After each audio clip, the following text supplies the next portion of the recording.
राष्ट्रवाद ये शब्द हम सबने सुना है, महसूस भी किया है, पर क्या हम सच में इसे समझते हैं?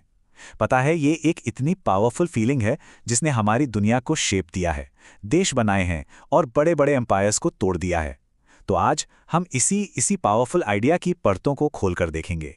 देशभक्ति, बलिदान, ये सारी भावनाएं अक्सर राष्ट्रवाद से ही तो जुड़ती हैं। लोग अपने देश के लिए अपनी जान तक देने को तैयार हो जाते हैं। और ये जो स्मारक है, ये उसी बलिदान का एक बहुत ही पावरफुल सिंबल है। लेकिन सोचने वाली बात यह है कि आखिर ये राष्ट्र है क्या, जिसके लिए लोग अपनी जान तक दे देते हैं? ये सिर्फ जमीन का एक टुकड़ा तो नहीं है, या सिर्फ कुछ लोगों का ग्रुप। तो फिर वो क्या चीज है जो एक राष्ट्र को राष्ट्र बनाती है? तो चलिए आज इसी पहेली को सुलझाने की कोशिश करते हैं कि राष्ट्रवाद आखिर है क्या। देखिए, ये कोई नया आइडिया नहीं है, लेकिन पिछले 200 सालों में ये एक अकेली ऐसी भावना रही है जिसने क्रांतियां शुरू की, बड़े-बड़े युद्ध करवाए और दुनिया का नक्शा हमेशा के लिए बदल कर रख दिया। मतलब इसकी ताकत को अंडर एस्टिमेट करना तो इम्पॉसिबल है। राष्ट्रवाद की सबसे दिलचस्प बात यह है कि इसका कैरेक्टर बड़ा कॉन्ट्रडिक्टरी है। मतलब ये एक ही वक्त पर जोड़ने वाली और तोड़ने वाली दोनों तरह की ताकत हो सकता है।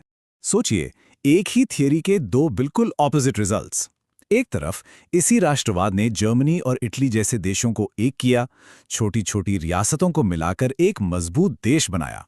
और वहीं दूसरी तरफ इसी भावना ने ऑस्ट्रो हंगेरियन, रूसी और ब्रिटिश जैसे बड़े बड़े साम्राज्यों को तोड़कर रख दिया।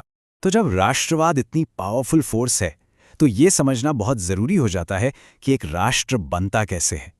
मतलब इसकी नींव में कौन कौन से पत्थर लगे होते हैं।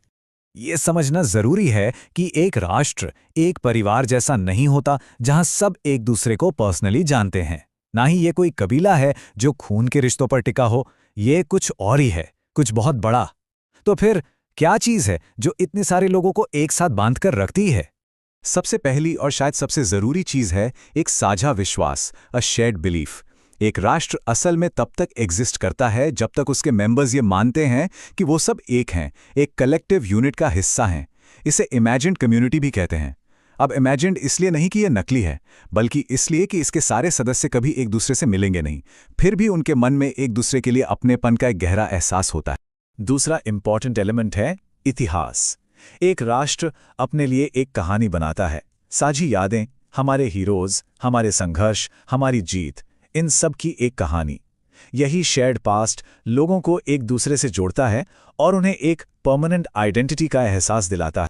जवाहरलाल नेहरू ने अपनी किताब द डिस्कवरी ऑफ इंडिया में इसी बात को बहुत खूबसूरती से लिखा था। उन्होंने कहा कि भारत में इतनी सारी डाइवर्सिटीज होने के बावजूद एक गहरी एकता हमेशा से रही है, जिसने सदियों से हम सबको एक साथ बांधे रखा, चाहे हमारे पॉलिटिकली हालात कैसे भी रहे हों। इसके बाद आता है भूक्षेत्र, यानी हमारी मातृभूमि।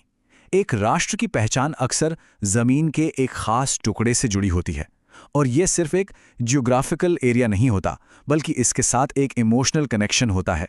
ये वो जगह है जिसे लोग अपना घर कहते हैं। और आखिर में आते हैं साझे राजनीतिक आदर्श। देखिए, एक राष्ट्र के सदस्य भविष्य को लेकर भी एक शेयर्ड विजन रखते हैं। वो कैसा समाज बनाना चाहते हैं, किन वैल्यूज पर चलना चाहते हैं, जैसे डेमोक्रेसी, फ्रीडम, इक्वालिटी। यही शेयर्ड पॉलिटिकल विजन उन्हें एक धागे में पिरोता है। तो जब एक ग्रुप खुद को एक राष्ट्र मानने लगता है, तो बात सिर्फ पहचान तक नहीं रहती, अब वो पॉलिटिकल राइट्स की भी बात करने लगता है। राष्ट्र अपने लिए आत्मनिर्णय का अधिकार, यानी राइट टू सेल्फ डिटर्मिनेशन मांगते हैं।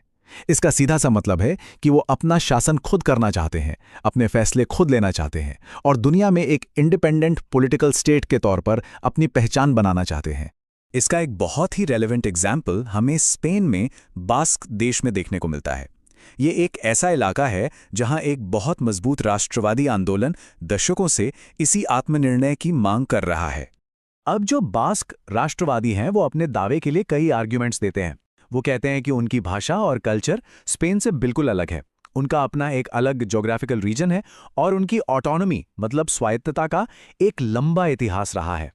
और इन्हीं सब वजहों से वो स्पेन से अलग होकर एक आज़ाद देश बनाना चाहते। तो हमने ये देख लिया कि राष्ट्र क्या है और वो क्या चाहता है। अब आखिर में राष्ट्रवाद के भविष्य से जुड़ी एक बहुत जरूरी बहस पर नजर डालते हैं। आज की दुनिया में एक राष्ट्र की नींव क्या होनी चाहिए? क्या उसे शेयर्ड कल्चर, भाषा या धर्म पर बेस्ड होना चाहिए? इसमें एक रिस्क ये है कि ये उन लोगों को बाहर कर सकता है जो उस डेफिनेशन में फिट नहीं बैठते, माइनॉरिटीज को एक्सक्लूड कर सकता है। या फिर क्या एक राष्ट्र की नींव साझा राजनीतिक मूल्यों और संविधान के प्रति कमिटमेंट पर होनी चाहिए? ये एक ज्यादा इंक्लूसिव अप्रोच है जो डाइवर्सिटी की रिस्पेक्ट करता है।